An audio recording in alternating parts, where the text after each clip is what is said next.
Rajasthan police आज अपना 77वां स्थापना दिवस मना रही है। इस ऐतिहासिक अवसर पर जयपुर स्थित राजस्थान पुलिस अकादमी में राज्य स्तरीय समारोह का आयोजन किया गया।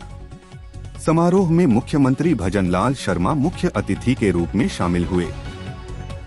राजस्थान का शिक्षा विभाग अपने बोर्ड के विद्यार्थियों को पढ़ाई के प्रति रुचि पैदा करने और रोजगारपरक बनाने के लिए नित्य नए प्रयोग कर रहा है।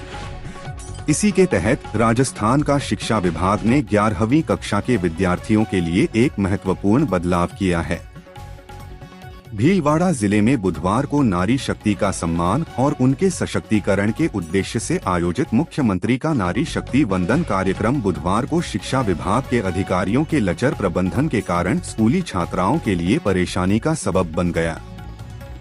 सुजानगढ़ शहर के एन के लोहिया स्टेडियम में बुधवार रात आयोजित रात्रिकालीन क्रिकेट प्रतियोगिता के उद्घाटन और स्टेडियम की चारदीवारी के शिलान्यास कार्यक्रम से पहले माहौल गर्मा गया। कार्यक्रम में मुख्य अतिथि के रूप में चूरू विधायक हरलाल सहारण को आमंत्रित किया गया था। राजस्थान के अलवर शहर में डॉक्टर भीमराव अंबेडकर जयंती के अवसर पर निकली रैली के दौरान कानून व्यवस्था बिगाड़ने और कोतवाली थाने पर हमला करने के मामले में पुलिस ने कड़ा रुख अपनाया है। पुलिस ने सरकारी कार्य में बाधा डालने और थाने के गेट पर राजस्थान के अलवर जिले में सूर्यदेव के तेवर अब तीखे होने लगे हैं। बुधवार को सीजन का सबसे गर्म दिन दर्ज किए जाने के बाद अब मौसम विभाग ने आने वाले दिनों में लू और तापमान में बढ़ोतरी की चेतावनी जारी की है।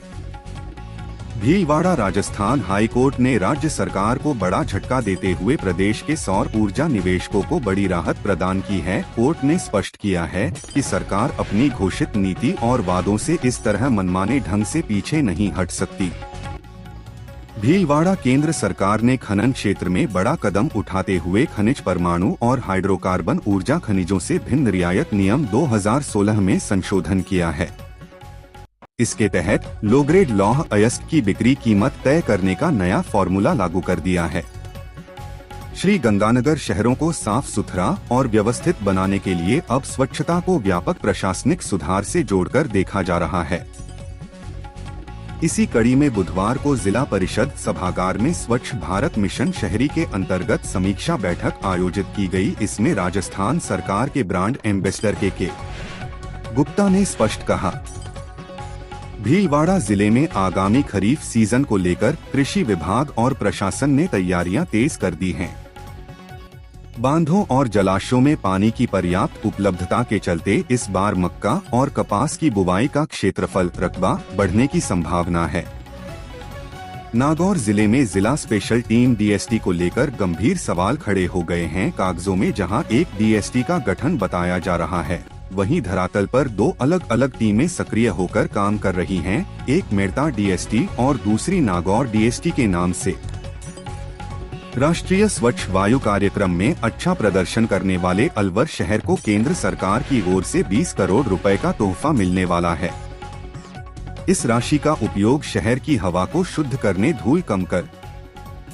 केंद्रीय माध्यमिक शिक्षा बोर्ड सीबीएसई ने बुधवार को कक्षा 10वीं बोर्ड परीक्षा 2026 के परिणाम घोषित कर दिए हैं। इस वर्ष कुल 93.70% विद्यार्थियों ने सफलता का परचम लहराया है। परीक्षा परिणामों में आरव जागेटिया ने 98.40% स्वास्तिक कर जिले में टॉप किया है। राजस्थान कर्मचारी चयन बोर्ड की ओर से 18 अप्रैल से भर्ती परीक्षाओं का दौर एक बार फिर शुरू किया जा रहा है।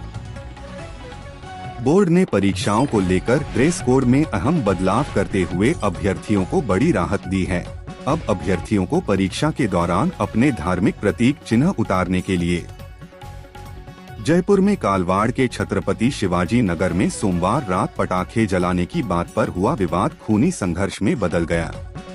बदमाशों ने टोकने पर युवक विनोद जोगी 30 पर लाठी, सरियों पाइप और पत्थरों से हमला कर उसकी हत्या कर दी। खैरथल ततारपुर मुख्य मार्ग पर गुरुवार सुबह एक बड़ा सड़क हादसा होते होते टला। ओवरटेक करने की कोशिश में लोक परिवहन निगम की बस और एक पिकअप के बीच आमने सामने की जोरदार टक्कर हो गई। हादसे में एक महिला चोटिल हुई है।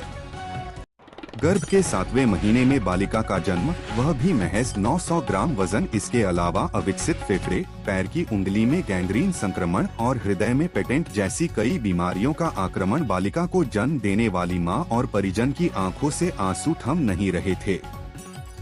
नदबई कस्बे में ज्वेलर योगेंद्र चोपड़ा हत्याकांड में न्याय की मांग को लेकर चल रहा आमरण अनशन धरना बुधवार को समाप्त हो गया। यह अनशन मृतक की बेटी मनुदेव सिंसिनी के नेतृत्व में पिछले 2 दिनों से लगातार जारी था।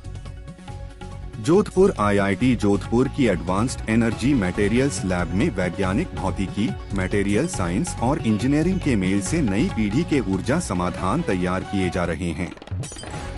भारतीय प्रौद्योगिकी संस्थान जोधपुर के वैज्ञानिक डॉक्टर शाहब अहमद और उनकी टीम भविष्य की ऊर्जा जरूरतों को ध्यान में रखते हुए भरतपुर शहर के बाहर आगरा बीकानेर राष्ट्रीय राजमार्ग से सटे 17 गांवों की जमीन पर अब बेचान की रोक लगा दी गई है।